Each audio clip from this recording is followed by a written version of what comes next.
Hello. In part 2, we are going to see what are the possible operations we can do with sets. In other words, if you have a set, if I give you a set or a box, what can you do about it? Can you add different sets together? Can you split it out? Can you flip things or all those things? So there are several operations. The first one being the intersection, and that's the usual English word. When you see the word intersection, you usually think of roads. There are two roads, one horizontal, one vertical, and the intersection would be the part between these two, where these two roads cut or meet. Similarly, that's the same notation in set. When you think about set intersection, you think about the part where the sets overlap. So we have a circle. Oh, maybe I should go back and start describing what we are doing here. Right. So from this point on, whenever you say set, we're gonna both write them out in terms of a set notation. Let's say 1, 2, 3. This set A has 3 elements, and we are also gonna represent them as a circle. We have this circle A, and then some elements 1, 2, 3 inside that circle. These two things are the same. We are using the same concept. And the reason why we represent them, the reason why we represent the set in this way, because as you see here, because when you think about them as a virtual circle, instead of separate numbers, then we can think about the case or the scenario when they overlap, when some parts are on top of each other. In this case, right, if you have a set A as a circle, so there are some elements there. Let's say 1, 2, 3. There's A elements in the set A, and then we have another set B that again has some elements. Let's say 4 and 2 and 5. Then in this case, you see that there are two 2's, and those numbers, those 2's are the same number. They are just part of two different sets. So what we do is we write them as a single number in between, in the part where they overlap or where they intersect. So this concept is called the intersection, and we write the notation as A, and then this symbol, it is called a cap, like the cap that you wear on your head. A and a cap, and then the set B. This one, right, is a new set. Just like you can add, you can add two numbers, 2 and 3, to get a new number 5. Right? You can intersect two sets to get a new set, and that set is the set of elements that are in both A and B. This is how you describe that in words. They are the part where they are the part that it is the part that contains all elements that are in A and are in B. So visually, it look like that. And so let's see some example. Meme. Oh yeah, there are meme. We have to go through all this before we see an example. But yeah, that's a meme. This is from, I'm not sure. I'm not sure if it's the Big Bang Theory or How I Met Your Mother, but usually this kind of diagram is used a lot in kind of meme or kind of what a funny way. Okay, you have one thing there, you have another thing there, and then they have something in common, and that common thing is put in the middle or in the intersection.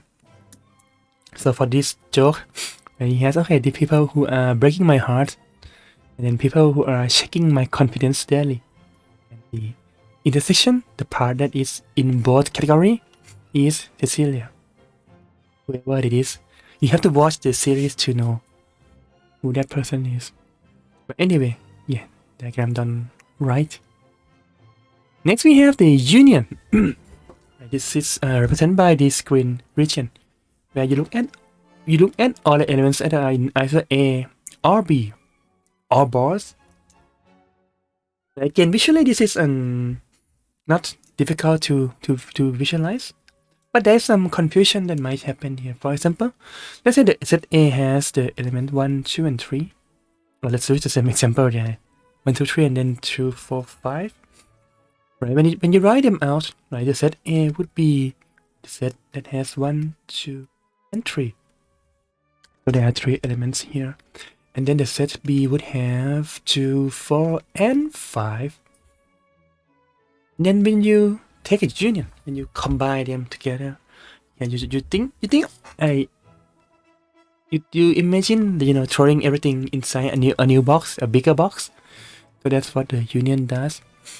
But one thing to be careful is that when you write the union, you don't virtually, you don't physically put elements inside the box. And because here you can see that the number 2 is in both set A and B. But when you compile them, it only shows up once in the union. But other than that, everything else appears inside the set. But that's a new set, A unions B. Oh yeah, and then you have to say unions in case you want to make it a verb. And the notation is A and then this U, which is kind of convenient when you think about it. Like union, use the letter U as a notation. But actually this one is from, I think it's from the logic notation, which is what we are going to learn at some point in this course. But anyway, yeah, that's a union. Kind of easy to memorize. Like the union has the U. You combine them all. This is how you write them out, like how you write a new set. And this is how you imagine that visually. Oh yeah, and this result kind of made the visual representation, because here you only see 2 once.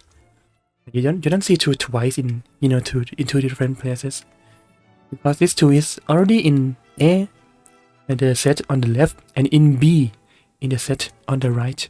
But that's the union. We have intersection. We have union. And this union serves as kind of a plus, if you think about it.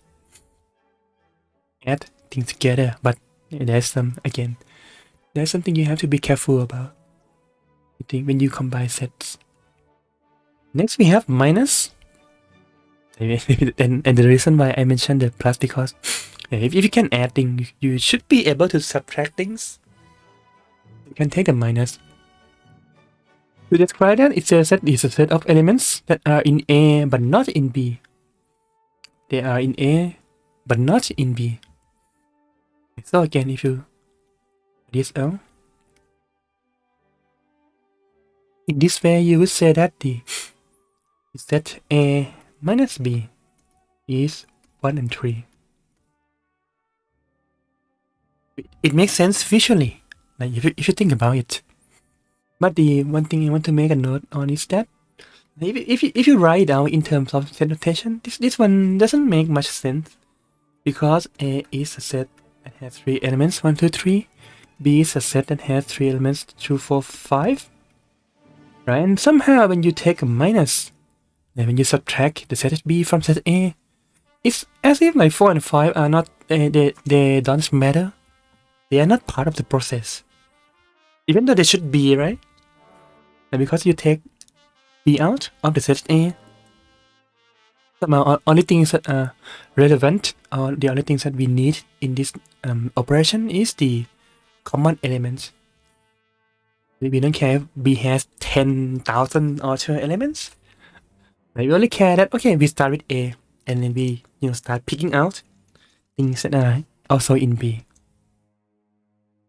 Or you can think of it like, you have this set, maybe these are people that you want to select, and then these are people that you don't want. Let's say they are on like a criminal list, they are sentenced, they are in jail or some of a sort. And these are maybe the set of applicants, like people who are applying to your company. And so you will start from this list, like, and then you look at the list of criminals, and then you say, oh, this person is fine, this person is not qualified, this one is fine, and I don't care about everyone else in that list. What I care is that, oh, out of people inside, out of the applicants in the first set, this person does not qualify, so we subtract or we take that out. And so that's a set minus. And oh yeah, and one thing to note here is that if you think about this visually, like this, the minus is the part of A where you take the B out. So you kind of like start with the whole set A. You start with the whole set A. And then you kind of like use an eraser on B, on this pink region. And if you use an eraser on that, then what you are left with is the left part of A. And since the order matters, like whether you start with A and you take subtract B, or you start with B and subtract A, then usually A minus B is not the same as B minus A. Which of course works in numbers as well. When you take the minus, the order matters. So far we have 3 operations. Like we can combine, we can find the common elements using intersection. We can combine them using union, or we can subtract them, or we can filter something out using the minus. Let's see some of them in actions. For example, in this example, we have a set A and we have a set B. Not quite what we have up here, which is good because otherwise we're gonna have the same examples. So we have a set A here and a set B here. By intersection, union, and minus into different ways. So there is no actual method or no actual fixed way to write that. But what I suggest in this class is you start with the sets. Like first use a diagram. And you start from looking at those 2 sets and use a diagram. In this case, you would write them as 2 separate circles, A and B, and then you fill out the numbers inside this sets. Now if the set A has 1, 2, 4, so you put them here 1, 2, and 4, and then you say B has 2, 3, 5, and then you say, oh, actually 2 appears in both sets, and since it appears in both sets, then it should be in the middle. So that's kind of the method of determining what the set or sets look like. And once we have this diagram, we can answer all these questions kind of like visually, looking at comparing the image we have up here to what we have here.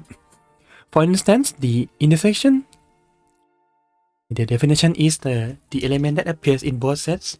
It is in both A and B. So if you use the definition itself, you will have to look at the elements one by one and see whether they are in the other set or not. Like you look at one and you ask, is one in the other set? No. So it's not in the intersection. Is 2 in the other set? Yes, it is. So it is in this section. Is 4 in the other set? No, it's not. What about 3 and 5? No, they are not. So 2 is the only one. But better yet, if you have this diagram already, then you can again imagine taking this part out, taking the part in the middle. In this case, we have 2. And so which we will write that the intersection of the sets A and B is the set that has a single element 2. It's not just 2, because 2 is a number, but we need a set. So we still have to keep the set notation even if there's only one element. So that's the intersection. For the union, we write this out and we count everything we see. So it's kind of easy to see because in the way we choose those numbers. If we write anything that appears in the diagram, we get 1, 2, 3, 4, and 5. Simple enough. Next we have the minus. So there are two minus, right? If you start with A, that means you look at this circle. So you look at this circle, and then you use an eraser on the part where they are in B. So you erase everything there. And think of it as, erasing the whole circle. But for now, we just erase the region. So that's what we are left with. And if you compare that to the diagram we have, that can be represented by the set 1 and 4. 1 and 4. Right, so 1 is in A but not in B. 4 is in A but not in B. 2 is in A and in B. So 2 doesn't belong here. And lastly, if you start with B and you subtract that by A, you start from filling up the circle B first. And just like when you subtract numbers, you start with what you have at first, and then you subtract or you remove the part where it is in A. You remove everything inside this circle. So visually you would have left with that part. And if you compare that part to the diagram, what you get is the set 3 and 5. So these are all the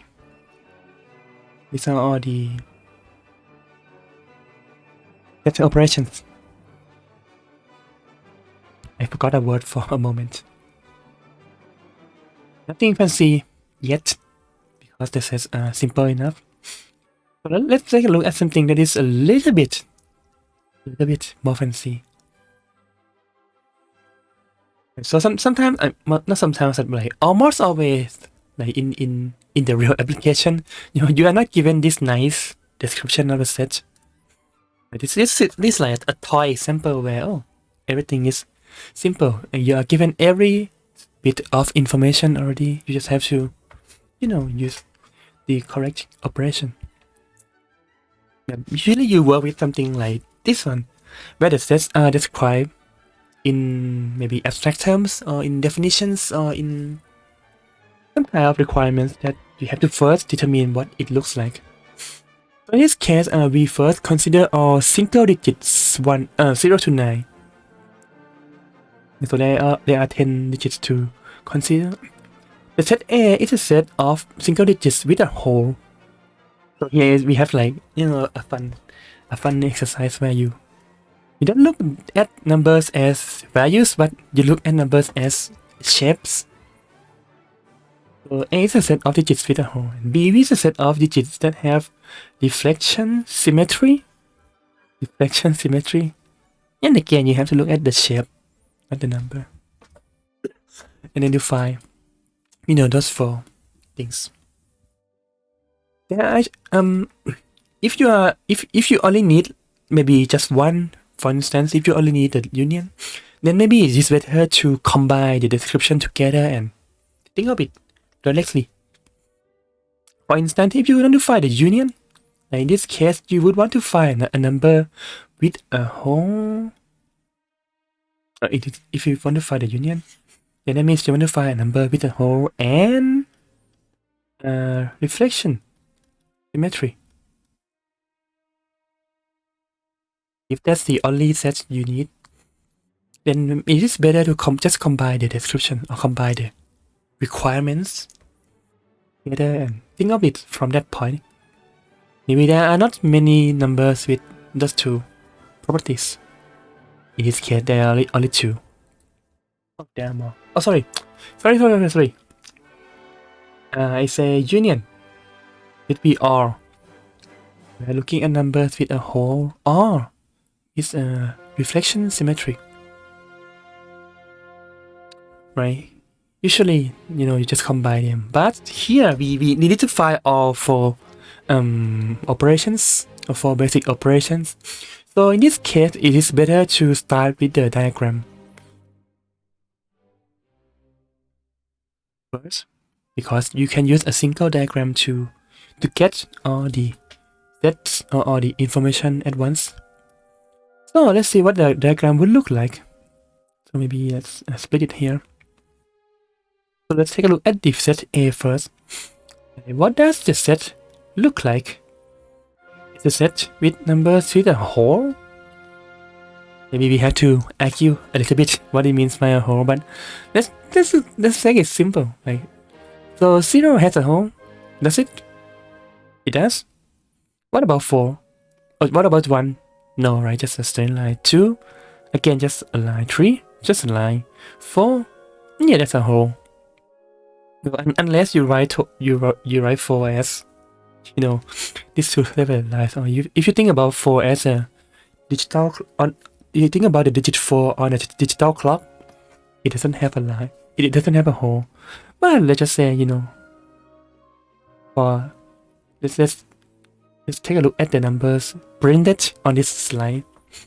So we have 0 and 4 and then 6 and then 8 and then 9. So those are all numbers with a hole, with at least a hole.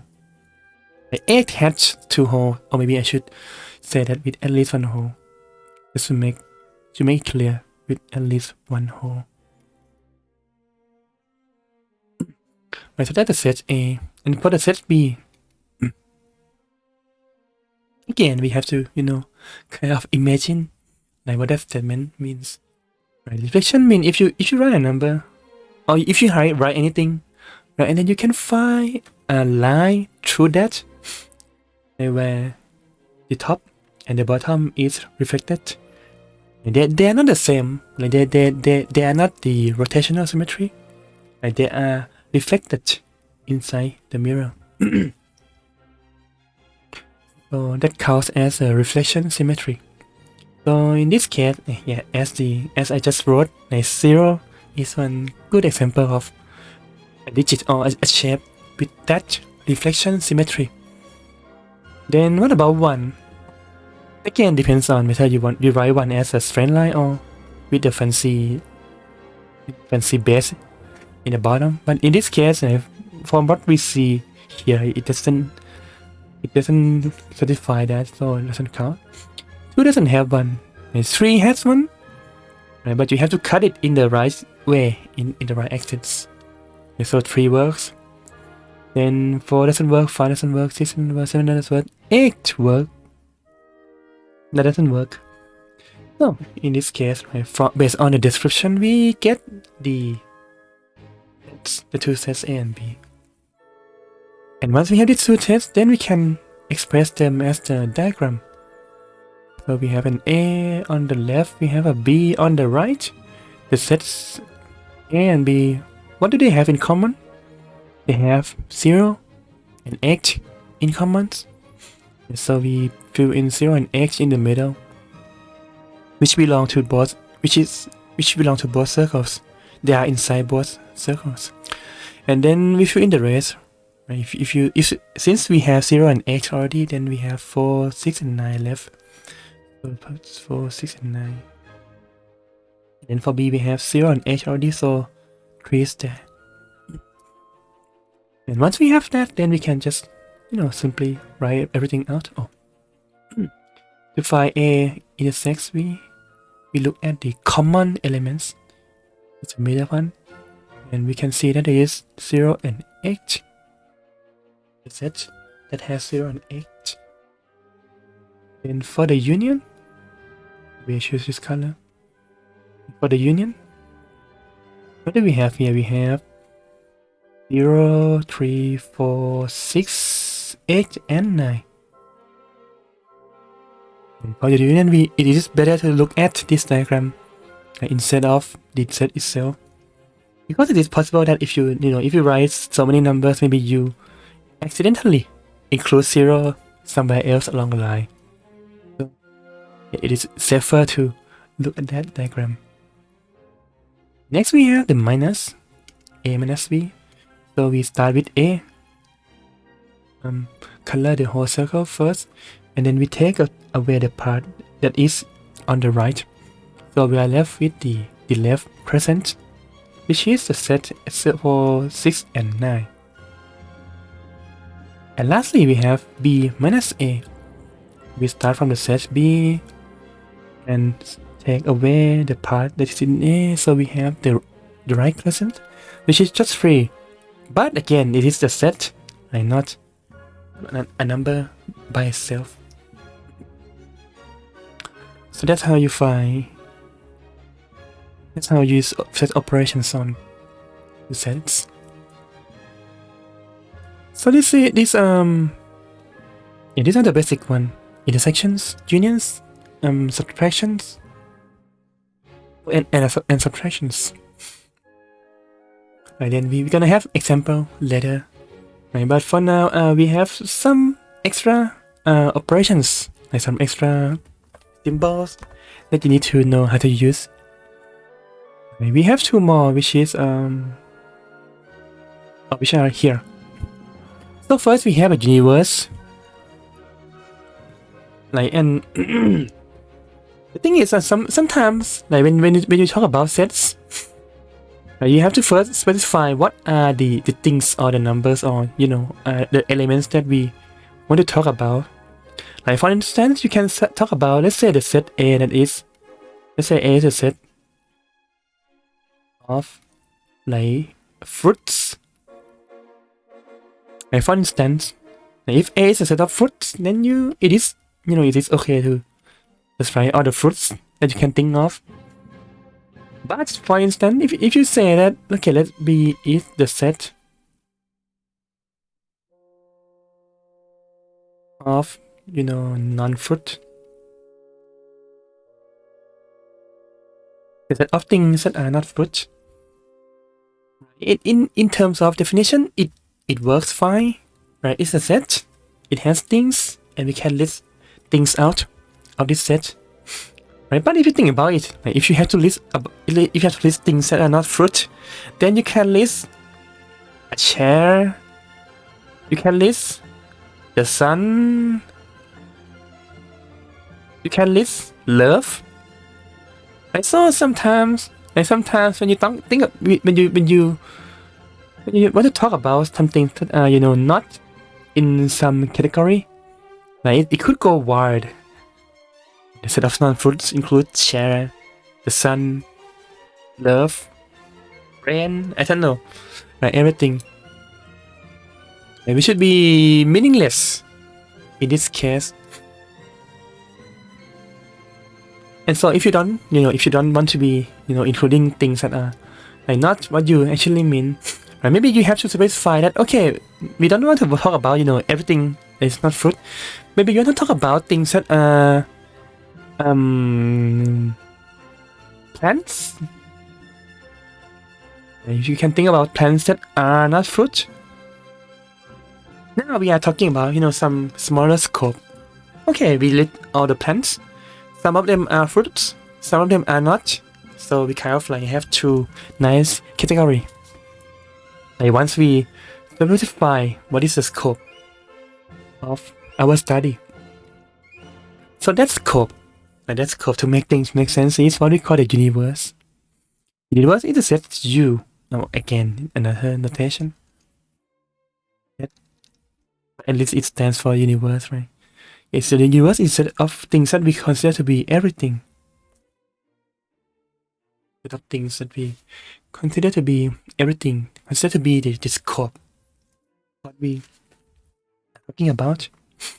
And once we have the scope, like when we have, let's say, the boundary of these are the things we talk about, the other things are not, then we can talk about the complement.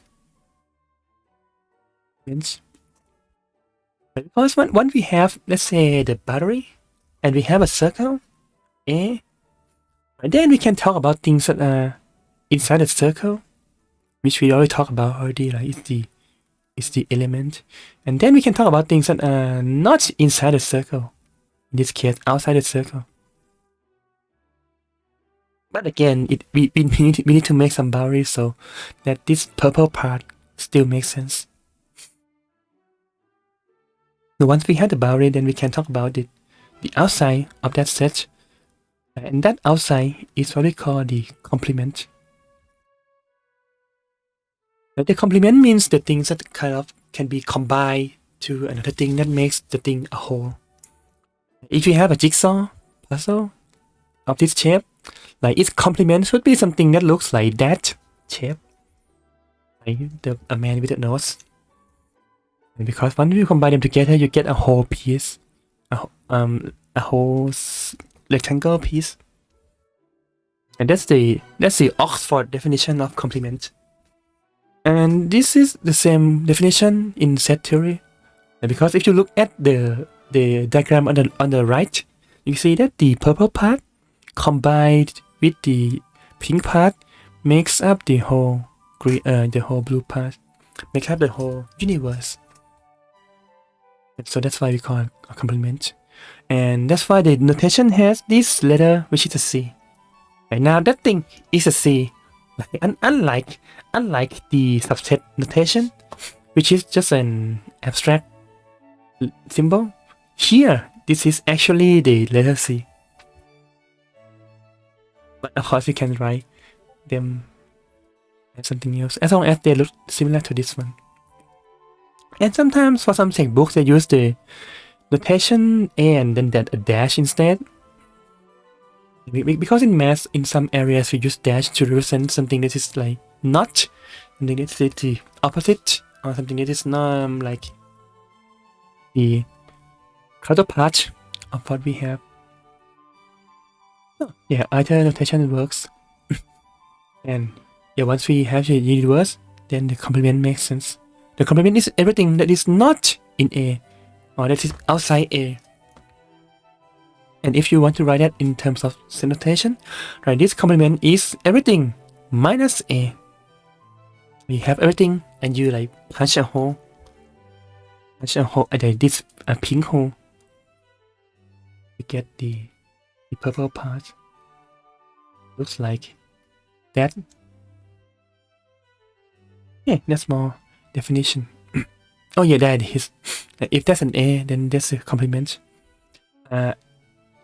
In this A, that's a bad example. You should just like ignore B first. Let's focus on the set A. A and A complement. For instance, if you have the set A to be 1, 2, 3, then if you talk about a complement, like if you talk about what is not in A, then you have to first make a start with a scope. If you talk about numbers that are from 1 to 5, then the complement should be just 4 and 5. And that's one way to define the universe. But if we have a different universe, let's say the universe happens to be numbers 1, 2, 3, and 8, 9, 10, then the complement, like the outer part or the outside, becomes 8, 9, 10.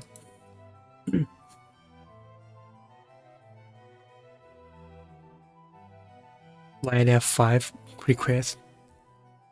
Anyway. Okay, so that's a complement, and I think that's the. Oh yeah, that's extra. Okay, that's an exercise that I'm gonna give you 30 minutes to complete that in class. But yeah, for this lecture, before we come back to this exercise, let's take a look at some recreational. Like this is not academic. This is where people use sets that you might have seen before. Like for instance, this is pretty famous. Symbols usage, whatever. Because usually when you talk about sets in class, we only have 2 sets. But of course, by start at 2, you can add more sets to the group. And you can talk about 3 sets and see whether they are which one inside which set or not. You can have 4 sets or more, no 4 or 5 or whatever number you want. But the thing is like this, this is okay, but not complete. It's gonna take a while to go into details, but right, this doesn't have every possible combination of of elements. Right, for instance, if you want to find some element that is in the left and the right, you want to find the region or the area where it's in the left and the right, but not left and right, but not in the top, not at the top and not at the bottom. Can you find them anywhere? Because if you take a look at this image for a second, you see that usually when you think about the intersection of the left and right, you get that part, that middle part, that oval, right, or omelette part. But if you take a look at it for a moment, you can see that the top part is inside the yellow part, is inside love. And so there's nothing outside love. The bottom part is inside this part, the part where you can be paid for. And the middle part is everywhere, like it's in all 4 regions. So there is no region that is in the left and right, but it's neither at the top nor the bottom. So it's not complete. But again, it's outside the scope of this class, so we're just gonna ignore that for a moment and just think of it as some recreational image. Oh yeah, what is this one? This is Ikigai. It's kind of like the Japanese way of living, where if you want to find the things that you should do, that the calling of your life, you should look at things that you are good at, things that you love, things that the world needs, and things that can be paid for. And usually, let's say it is difficult to find things that are in all 4 regions at once. Like for instance, you can do things that you are good at and love. Maybe play games. But that part doesn't pay for your salary, doesn't pay for your, meters or rent. And maybe it doesn't, it's not what the world needs. You can be the world's best Minecraft player, for instance. But, the world doesn't need that yet. Maybe you can find a way to be famous, but yeah, that's what it means. Maybe it only satisfies 2 or 3 criteria, but not all. And if you are lucky enough, then you can go to the center and live your life. That's one way. And that's another way. I think if you click on the green text, that'll bring you to the link. This is I think it's a stand-up comedy. Stand-up comedy. Kind of a circle where they talk about people with different area choice analysis. Like if you have an OCD and you're good at math, then you should be an accountant. If you're good at math and you enjoy problem solving, you should be an engineer. Yeah, that's fine, right? If you enjoy problem solving and you have skills to manage people, you should be an HR and manage people, manage resources. If you are good at dealing with people and you love to drink, you should be a sales. If you are heartless, you should be a lawyer. Lastly, if you are heartless and you have an OCD, you should be a HR. It's not serious, just a joke, but you get an idea of how these things are related. And lastly, we have that's for the next part. Yeah, so this is the end of the second part of the lecture.